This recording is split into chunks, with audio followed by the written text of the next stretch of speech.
Hi, എല്ലാവർക്കും നമസ്കാരം. അപ്പം നമുക്ക് ചെമ്പരന്തീർ പൂവിൽ വരാൻ പോകുന്ന എപ്പിസോഡിലെ റിവ്യൂ വിശേഷങ്ങൾ കേൾക്കാം. എല്ലാ ദിവസവും ചാനലിലൂടെ വീഡിയോ അപ്ലോഡ് ചെയ്യുന്നതാണ്. എൻ്റെ ചാനൽ ആദ്യമായി കാണുന്നവരാണെങ്കിൽ ഒന്ന് സബ്സ്ക്രൈബ് ചെയ്യണേ. വീഡിയോ ഇഷ്ടപ്പെടുവാണെങ്കിൽ ലൈക്ക് ചെയ്യണേ, കമൻറ്റ് ചെയ്യണേ. അങ്ങനെ നമ്മുടെ ശ്രുതിയും കൂടി ഷോറൂമിൽ ഇരിക്കുന്ന സമയത്താണ് ശ്രുതിയുടെ ഫ്രണ്ടായ ആനന്ദൻ അങ്ങോട്ട് കടന്നു വരുന്നത്. ആനന്ദൻ വന്നിട്ട് പറയും, ശ്രുതി എനിക്ക് നിന്നോടൊരു അത്യാവശ്യ കാര്യം പറയാനുണ്ടെന്ന് പറയും. എന്താ ആനന്ദേ? അത് ഞാൻ എല്ലാ ദിവസവും ഡെയിലി വാക്കിങ്ങിന് പോകുന്ന സമയത്ത് ഒരാളെ പരിചയപ്പെട്ടു. ഒരു കോടീശ്വരനാണ്. അയാളുടെ ബീച്ചിനടുത്തുള്ള 5 ലക്ഷം രൂപ 5 കോടി രൂപ വിലമതിക്കുന്ന ഒരു ബംഗ്ലാവ് വിൽക്കാനിട്ടേക്കോ. അത് 3 കോടി രൂപയ്ക്ക്. ഇതൊരു ലാഭമുള്ളൊരു ഇതാണ്. അതുകൊണ്ട് എത്രയും പെട്ടെന്ന് തന്നെ അത് നീ മേടിക്കണമെന്ന് പറയും. നീ എന്താ ആനന്ദേ പറയുന്നത്? 3 കോടി രൂപയുടെ ബംഗ്ലാവ് ഞാൻ മേടിക്കാനോ? അതേടാ, അതിന് 5 കോടി രൂപ വില മതിക്കുന്ന ബംഗ്ലാവാണ്.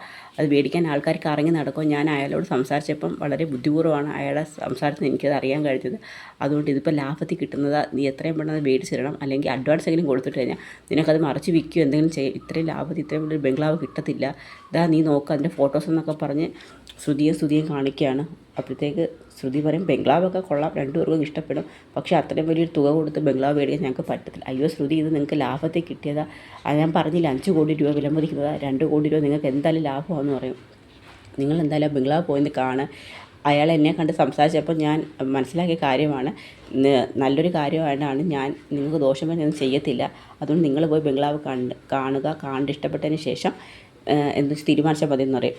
ശരിയെന്ന് പറഞ്ഞ് ഇവർക്ക് സന്തോഷമാവും. പക്ഷേ 3 കോടി രൂപയ്ക്ക് കിട്ടുന്നില്ലേ 5 കോടി രൂപയുടെ ബംഗ്ലാവ്. അങ്ങനെ വീട്ടിൽ വന്നിട്ട് എല്ലാവരോടും സംസാരിക്കുമ്പോഴത്തേക്ക് പറയും, അച്ഛ അമ്മ എന്നൊക്കെ പറഞ്ഞ് വിളിച്ചുകൊണ്ടാണ് ശ്രുതി ഓടി വരുന്നത്. അപ്പോഴത്തേക്കും എൻ്റെ ബിസിനസ്സൊക്കെ ലാഭത്തിലാണ്. എനിക്ക്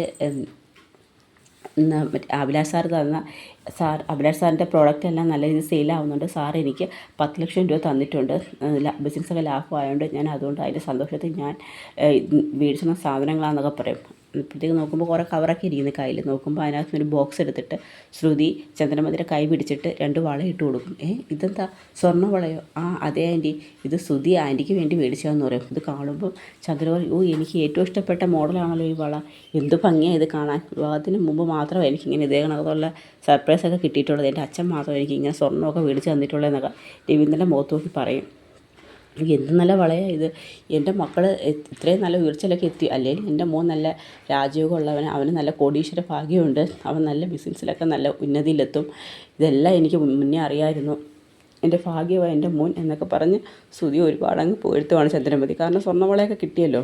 ഉടനെ സച്ചു ചോദിക്കും, എടാ നീ അച്ഛനൊന്നും മേടിച്ചിരുന്നു? ഉണ്ട്, അച്ഛനും ഉണ്ട് ഷർട്ടും മുണ്ടും എന്നൊക്കെ പറഞ്ഞുകൊണ്ട് നല്ലൊരു ഷർട്ടും മുണ്ടുമൊക്കെ മേടിച്ച് കൊടുക്കാം. മുമ്പ് ഒരു തവണ തോർത്തൊക്കെ മേടിച്ച് രവീന്ദ്രനെ ഇൻസൾട്ട് ചെയ്തതാണ്. ഇപ്രാവശ്യം നല്ല വില കൂടിയ ഡ്രസ്സൊക്കെ മേടിച്ച് കൊടുക്കും. അതിനുശേഷം പറയും, അച്ഛാ ഞാൻ വേറൊരു കാര്യം കൂടി പറയാൻ എപ്പോൾ വന്നു. എന്താടാ അത്? അച്ഛാ, ബീച്ചിനടുത്ത് 5 കോടി രൂപ വില മതിക്കുന്ന ഒരു ബംഗ്ലാവ് ഞങ്ങൾ വിലയ്ക്ക് മേടിക്കാൻ പോകുന്നത്. 5 കോടി രൂപ വില മതിക്കുന്ന ബംഗ്ലാവോ? അതെ, പക്ഷേ അത് ഞങ്ങൾക്ക് ലാഭത്തിന് കിട്ടുക 3 കോടി രൂപയ്ക്കാന്ന് പറയും. ഉടനെ 3 കോടി രൂപ എന്ന് നമ്മുടെ ശ്രുതി ചോദിക്കും. അതെ, 3 കോടി രൂപയ്ക്കാണ് നമുക്ക് തരാമെന്ന് പറഞ്ഞേക്കുന്നത്.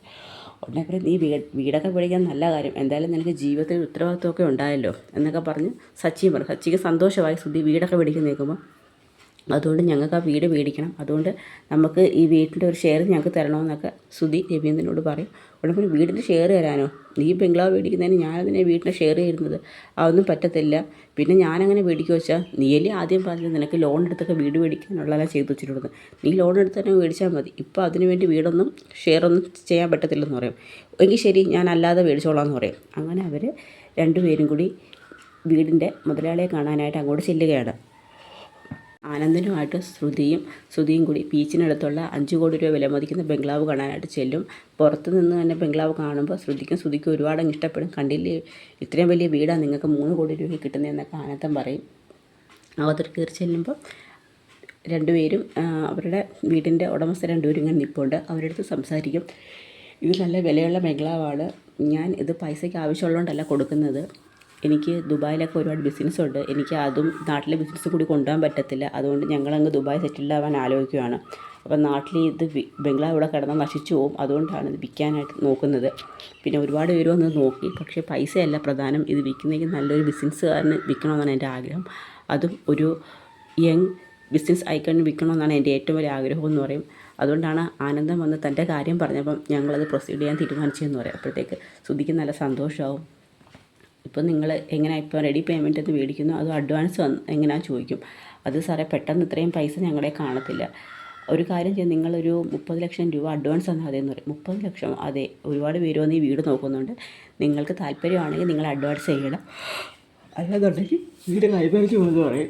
ഒന്ന് ആനന്ദം പറയും, ശരിയാടോ ഒരുപാട് പേര് വന്ന് നോക്കുന്നുണ്ട്, നീ പൈസ കൊടുത്ത് അഡ്വാൻസ് ചെയ്യാൻ പറയും. എന്ത് ചെയ്യണം ശ്രുതി, എന്തായാലും നമുക്ക് മേടിക്കാം ശ്രുതി എന്നൊക്കെ പറയും. അങ്ങനെ ഒരു കാര്യം ചെയ്യാം, ക്ഷേത്രത്തിൽ വെച്ച് നിങ്ങൾക്ക് 30 ലക്ഷം രൂപ അഡ്വാൻസ് പേയ്മെൻറ്റ് തരാമെന്ന് പറയും. അങ്ങനെ വീട്ടിൽ വന്ന കാര്യമൊക്കെ സംസാരിക്കും. അപ്പോൾ ആ ഉടമസ്ഥരെ ഇവരോട് പറയുന്നുണ്ട്, നിങ്ങൾക്ക് ഈ 30 ലക്ഷം രൂപ നിങ്ങൾക്ക് അഡ്വാൻസ് തന്നാൽ നിങ്ങളുടെ ഫാമിലിക്ക് വേണമെങ്കിൽ എപ്പം വേണമെങ്കിലും വന്ന് ഇവിടെ വന്ന് താമസിക്കാം. പിന്നെ ബാക്കി തുകയും കൂടി തരുമ്പോൾ നിങ്ങളുടെ താക്കോൽ ഏൽപ്പിക്കും, നിങ്ങൾക്ക് വീട് സ്വന്തമാക്കാമെന്ന് പറയും. ഇതൊക്കെ പറഞ്ഞിട്ടാണ് പോകുന്നത്. പക്ഷേ ശ്രുതിയും നല്ല രീതിയിൽ ചീറ്റ് ചെയ്യപ്പെടുക കാര്യം അവരറിയുന്നില്ല. അവിടെ താമസിക്കുന്ന വീട്ടുകാർ മാത്രമാണ് ഇപ്പോൾ ഉടമസ്ഥരെന്ന് പറഞ്ഞ് ശ്രുതിയുടെ കയ്യിൽ നിന്ന് 30 ലക്ഷം രൂപ മേടിക്കാൻ പോകുന്നത്. അവർ തട്ടിപ്പ് നടത്തി ജീവിക്കുന്ന ഒരു ടീമാണ്. ഇവർ പോയതിന് ശേഷം ഇവരെ കണ്ട് കളിയാക്കി ചിരിക്കുകയൊക്കെ ചെയ്യുന്നുണ്ട്. ഇപ്പോൾ ഈ കാശ് മേടിച്ച് കഴിഞ്ഞാൽ നമുക്ക് ഇതേ സമാനമായ തട്ടിപ്പ് ചെന്നൈയിൽ തന്നെ പോയി ചെയ്യാമെന്ന് പറയും. അങ്ങനെ വീട്ടിൽ വന്ന് സംസാരിക്കാൻ പറയും. അത് ഇങ്ങനെ അമ്മേ, ഞാൻ വീട്ടിൽ 30 ലക്ഷം രൂപ അഡ്വാൻസ് കൊടുക്കാൻ തീരുമാനിച്ചിട്ടുണ്ട്, എല്ലാവർക്കും വന്ന് 2 ദിവസം നമുക്ക് ആ വീട്ടിൽ താമസിക്കാം എന്നൊക്കെ പറയും. അത് കേൾക്കുമ്പം സച്ചി പറയും, എടാ വീട് നമ്മുടെ കയ്യിലാവുന്നതിന് മുമ്പ് അങ്ങനെ വീട് താമസിക്കാനൊക്കെ പറ്റുമോ? അത് എന്നോടുള്ള വിശ്വാസം കൊണ്ടാണ് പുള്ളി അങ്ങനെ പറഞ്ഞത്, എനിക്കിതെന്തോ ഒരു സംശയം തോന്നുന്നു പറയും. നിനക്കല്ലാത്ത സംശയമില്ലേ, ഒരു കുഴപ്പമില്ല. അപ്പോഴത്തേക്ക് ചന്ദ്രമതി പറയും, എൻ്റെ മോൻ്റെ ഒരു ഭാഗ്യം കണ്ടില്ലേ, അവൻ 5 കോടി രൂപയുടെ ബംഗ്ലാവ് മേടിക്കാൻ പോകുന്നു എന്നൊക്കെ പറഞ്ഞ് ചന്ദ്രമതി എല്ലാത്തിൻ്റെയും കാരണം എൻ്റെ ശ്രുതിമോൾ അവൻ്റെ ജീവിതത്തിലൂടെ വന്നതിന് ശേഷം എൻ്റെ മോൻ എന്തെല്ലാം ഉയർച്ചകളാണ് ഉണ്ടാകുന്നത് എന്നൊക്കെ പറഞ്ഞ് ശ്രുതി അങ്ങ് ഒരുപാട് പുകഴ്ത്തുകയാണ്.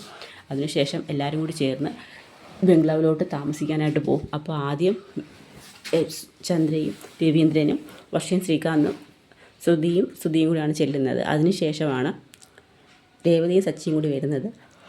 ബംഗ്ലാവ് കാണുന്നത് എല്ലാവർക്കും ഇഷ്ടപ്പെടും. ബംഗ്ലാവിനകത്തോട്ട് കയറുമ്പോഴത്തേക്ക് ചന്ദ്രൻ, ഈശ്വര ഇത്രയും വലിയ വീടോ, ഞാൻ ഇത്രയും വലിയ വീട് സ്വപ്നത്തിൽ പോലും കണ്ടിട്ടില്ല എന്നൊക്കെ പറഞ്ഞങ്ങ് സംസാരിക്കണം. എല്ലാവരും നടന്ന് നോക്കുമ്പോൾ ഭയങ്കര ഒരു കൊട്ടാരമാണ് കാണുന്നത്. അതിനുശേഷം അവരുടെ കയ്യിൽ നിന്ന് അഡ്വാൻസൊക്കെ മേടിച്ചുകൊണ്ട് ഓണർ പറയും, ഞങ്ങൾക്ക് പെട്ടെന്ന് അത്യാവശ്യം ദുബായിൽ പോകണം, അപ്പം ഫ്ലൈറ്റിൻ്റെ സമയമായി, ഞാൻ പോകാമെന്ന് പറഞ്ഞുകൊണ്ട് പൈസയും മേടിച്ചുകൊണ്ട് അവർ പെട്ടെന്ന് മുങ്ങാൻ ശ്രമിക്കും. ആ സമയത്താണ് സച്ചിയും രേവതിയും വരുന്നത്. സച്ചിയെ കാണുന്നത് ഇവർ വണ്ടി കൊണ്ട് ചെന്ന് അവരുടെ വണ്ടിയിൽ തട്ടും. അങ്ങനെ അവിടെ ഒരു ക്ലാഷ് ആവും. അവർ തമ്മിൽ സംസാരിക്കുന്ന സമയത്ത് ശ്രുതി ഓടുന്നില്ല, നീ എന്തായി കാണിക്കുന്നത്, ഇതാണ് ഈ ബംഗ്ലാവിൻ്റെ ഓണർ, നീ എന്തിനാ സാറിനോട് അങ്ങനെയൊക്കെ സംസാരിക്കുന്നതെന്ന് പറയും. സാറ് പൊയ്ക്കോ എന്ന് പറഞ്ഞുകൊണ്ട് ശ്രുതി ഇടപെട്ട് പ്രശ്നം പരിഹരിക്കും.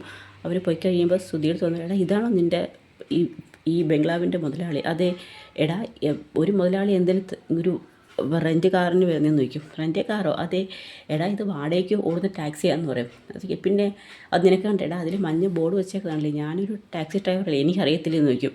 പക്ഷേ എടാ, ഇതിനകത്ത് എന്തോ ഒരു ചതിയുണ്ട്, എനിക്ക് ആ ബംഗ്ലാവ് 5 കോടി രൂപയുടെ ബംഗ്ലാവ് 3 കോടി രൂപയ്ക്ക് തന്നെന്ന് പറഞ്ഞപ്പോൾ എനിക്ക് സംശയം ഉണ്ടായെന്ന് പറയും. അത് അവർ 3 കോടി രൂപയ്ക്ക് 2 കോടി രൂപയ്ക്കാണ് അവർ ആ ബംഗ്ലാവ് മേടിച്ചത്. അവർ 3 കോടി രൂപയ്ക്ക് വിൽക്കുന്നു. അവർ ലാഭമൊന്നുമല്ല നോക്കുന്നത്, നല്ല ആൾക്കാർ തന്നെ അത് മേടിക്കണമെന്ന് അവരുടെ ആഗ്രഹം, അതുകൊണ്ടാണ് എനിക്കത് കിട്ടിയത്, അതിൽ അസൂയപ്പെട്ടിട്ട് കാര്യമില്ലെന്ന് പറയും. ഉടനെ രേവതി പറയും, സച്ചേട്ടാ വേണ്ട, അതൊന്നും പറയണ്ടെന്ന് പറയും. എടാ, ഞാൻ സത്യം പറഞ്ഞത്, എനിക്ക് ഇതിനകത്ത് എന്തോ ഒരു ചതി മണക്കുന്നുണ്ടെന്ന് പറയും. എന്ന് ചോദിക്കുക. ഉടനെ ചന്ദ്ര പറയാം, നിനക്ക് എല്ലാത്തിലും സംശയവും അസൂയാണ്, എൻ്റെ മോൻ ഉയർന്നാൽ നിനക്ക് ഇഷ്ടമല്ല എന്നൊക്കെ പറഞ്ഞ് സച്ചിയെ കുറ്റപ്പെടുത്തും. പക്ഷേ അവിടെ സച്ചിയുടെ ഭാഗം ആരും കേൾക്കാൻ ശ്രമിക്കത്തില്ല. അപ്പോഴും സച്ചിക്ക് അറിയാം ശ്രുതി പോയി എന്തെങ്കിലും മണ്ടത്തരത്തിലൊക്കെ ചാടുമെന്ന്. കാരണം 30 ലക്ഷം രൂപയും കയ്യിൽ നിന്ന് പോയിട്ടുണ്ട്. അതിനുശേഷം എല്ലാവരും ബംഗ്ലാവിൽ അങ്ങ് താമസിക്കുകയാണ്. പിറ്റേ ദിവസം ആകുമ്പോൾ ഒരു കോളിംഗ് ബെൽ അടി കേട്ട് ശ്രുതി വന്ന് വാതിൽ തുറക്കും. അത് ചോദിക്കും, നിങ്ങളൊക്കെ ആരാന്ന് ചോദിക്കും. ഞങ്ങളുടെ വീട്ടിൽ വന്നിട്ട് ഞങ്ങളാരാ, ഇത് ഞങ്ങളുടെ വീടാണ്, നിങ്ങളുടെ വീടോ? പിന്നെ എൻ്റെ വീട് ഏതാ? അച്ഛയ്ക്ക് നിങ്ങളുടെ വീടോ? അച്ഛയ്ക്കും അതെ, ഇത് എൻ്റെ വീടാണ്. ഇവിടെ ആര് പറഞ്ഞു നിങ്ങളുടെ വീടെന്ന്? ഇത് ഞങ്ങൾ പൈസ കൊടുത്ത് 30 ലക്ഷം രൂപ അഡ്വാൻസ് കൊടുത്ത് ഞങ്ങളിവിടെ താമസിക്കാമെന്ന് പറയും. അച്ഛയ്ക്ക് അതെനിക്കറിയാം, എൻ്റെ വിഷയമല്ല, ഇത് എൻ്റെ സ്വന്തം വീടാണ്, ഇതിന് മുമ്പ് ഇവിടെ താമസിച്ചിരുന്നവർ വാടകയ്ക്ക് താമസിച്ചിരുന്നതാണ്. 2 ദിവസം മുന്നേ ഇതിൻ്റെ അടുത്തുള്ള ആൾക്കാർ വിളിച്ചെൻ്റെ അടുത്ത് പറഞ്ഞു, കുറച്ച് ആൾക്കാർ ഇവിടെ വന്ന് താമസിക്കുന്നുണ്ട്. അപ്പോഴാണ് ഞാൻ കരുതിയത് താമസിച്ചിരുന്നവർ പോയ കാര്യമൊന്നും ഞാൻ അറിഞ്ഞില്ല, നിങ്ങൾ വന്ന് താമസമായെന്നും പറയുന്നത്, അതിനെക്കുറിച്ച് അന്വേഷിക്കാനും ഞാൻ ഇങ്ങോട്ട് വന്നതെന്ന് പറയും. ഉടനെ ശ്രുതി പറയും, സാർ ഇത് ഞങ്ങളെ വിലയ്ക്ക് മേടിച്ച ബംഗ്ലാവ് 5 കോടി രൂപയ്ക്ക്. 5 കോടി രൂപയ്ക്കോ? നിങ്ങൾ എന്തായി പറയുന്നത്? ഇത് ഞാൻ ആർക്കും വിറ്റിട്ടുമില്ല, ഞാനിത് ആർക്കും വാടകയ്ക്ക് കൊടുത്തിട്ടുമില്ലെന്ന് പറയും. അപ്പോഴത്തേക്ക് ഇവർക്ക് മനസ്സിലാവും, ഇത് നിങ്ങളെ ആരോ ചതിച്ചാണ് സാറേ, ഞാൻ 30 ലക്ഷം രൂപ അദ്ദേഹത്തിന് അഡ്വാൻസ് കൊടുത്തതാണ്, നിങ്ങളെന്തിനാ നോക്കുകയും കാണുകയും ചെയ്യാതെ അഡ്വാൻസ് കൊടുത്തത്? സാധാരണ രജിസ്റ്റർ ഓഫീസിൽ വെച്ചല്ലേ ഒരു വസ്തുവിൻ്റെയും വീടിൻ്റെയൊക്കെ എഗ്രിമെൻറ്റും കാര്യങ്ങളൊക്കെ നടത്തേണ്ടത്, നിങ്ങൾക്ക് വിദ്യാഭ്യാസമുള്ള ആളല്ലേ, നിങ്ങളെന്തിനാ ഇങ്ങനെ പറ്റിക്കപ്പെടാൻ വേണ്ടി പോയി നിന്നേന്നൊക്കെ ചോദിക്കും. ഉടനെ രവീന്ദ്രൻ പറഞ്ഞു, സാറേ അവർ 30 ലക്ഷം രൂപ അഡ്വാൻസ് കൊടുത്തതാണ്, ഞങ്ങൾ ചതിക്കപ്പെട്ടു എന്ന് പറയും. ഉടനെ ഇത് കേൾക്കുന്ന രേവതിയും സച്ചിയൊക്കെ അതിശയിച്ച് നിൽക്കുകയാണ്. അപ്പോഴത്തേക്ക് 30 ലക്ഷം രൂപ പോയതറിയുന്ന ശ്രുതി അങ്ങ് ബോധം കെട്ട് വീഴുകയാണ്. ഉടനെ ചന്ദ്രൻ പറയും, അയ്യോ എൻ്റെ 30 ലക്ഷം രൂപ പോയെന്ന് പറഞ്ഞുകൊണ്ട് ചന്ദ്രമതി അങ്ങ് ടെൻഷനടിച്ച് നിൽക്കുകയാണ്. അപ്പോഴത്തേക്കും നിങ്ങൾ ഇല്ല, ഞങ്ങൾ ഇവിടുന്ന് മാറി താമസിക്കത്തില്ല, ഞങ്ങൾക്ക് ഞങ്ങളുടെ കയ്യിൽ 30 ലക്ഷം രൂപ നഷ്ടപ്പെട്ടാന്നൊക്കെ ശ്രുതിയൊക്കെ പറയും. ശരി, നിങ്ങൾ മാറണ്ട, ഞാൻ പോലീസ് സ്റ്റേഷനിൽ വിളിച്ച് പറയാം, പോലീസുകാർ വന്ന് നിങ്ങൾ ഇവിടുന്ന് മാറ്റിക്കോളൂ എന്ന് പറയും.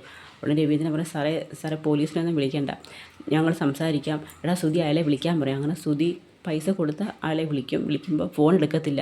ഈശ്വര, നമ്മൾ ശരിക്കും പറ്റിക്കപ്പെട്ടല്ലോ എന്ന് പറയും. അപ്പോൾ സച്ചിയോട് ഞാൻ അപ്പോഴേ പറഞ്ഞത് എനിക്ക് എന്തൊക്കെ സംശയങ്ങളുള്ളത്, അപ്പോൾ നീ പറഞ്ഞു എനിക്ക് അസൂയാണ്, ഇപ്പോൾ എന്തായി എന്ന് പറഞ്ഞു. ഇനി നമ്മൾ എന്തോ ചെയ്യും, നമുക്കൊരു കാര്യം ചെയ്യാം, പോലീസ് സ്റ്റേഷനിൽ പോയി ഒരു പരാതി കൊടുക്കാം എന്ന് പറഞ്ഞുകൊണ്ട് എല്ലാവരും സ്റ്റേഷനിലോട്ട് പോകുന്നിടത്താണ് നമ്മുടെ കഥ അവസാനിക്കുന്നത്. അപ്പോൾ അതൊക്കെയാണ് നമ്മളുടെ ഇനി വരാൻ പോകുന്ന ദിവസത്തെ എപ്പിസോഡിലെ റിവ്യൂ വിശേഷങ്ങൾ. അപ്പോൾ ഇനി ശ്രുതി വീണ്ടും ഒരു പറ്റിക്കലും കൂടി പറ്റിക്കുകയാണ്. ഇനി ആ 30 ലക്ഷം രൂപ പോയത് തന്നെ. അപ്പോൾ ഇനി ആ പൈസ കൊടുത്ത ആളെ കണ്ടുപിടിക്കുമോ? അപ്പോൾ അതിൽ തുടർന്നുള്ള സംഭവമായ കഥകളാണ് നമ്മളിനി വരുന്ന ദിവസങ്ങളിൽ കാണാൻ പോകുന്നത്. അപ്പോൾ അതിനായി നമുക്ക് കാത്തിരിക്കാം. എല്ലാവർക്കും കഥ ഇഷ്ടമായെങ്കിൽ ഒന്ന് സപ്പോർട്ട് ചെയ്യണേ. എല്ലാവർക്കും ഒരു നല്ല ദിവസം നേരുന്നു. നന്ദി.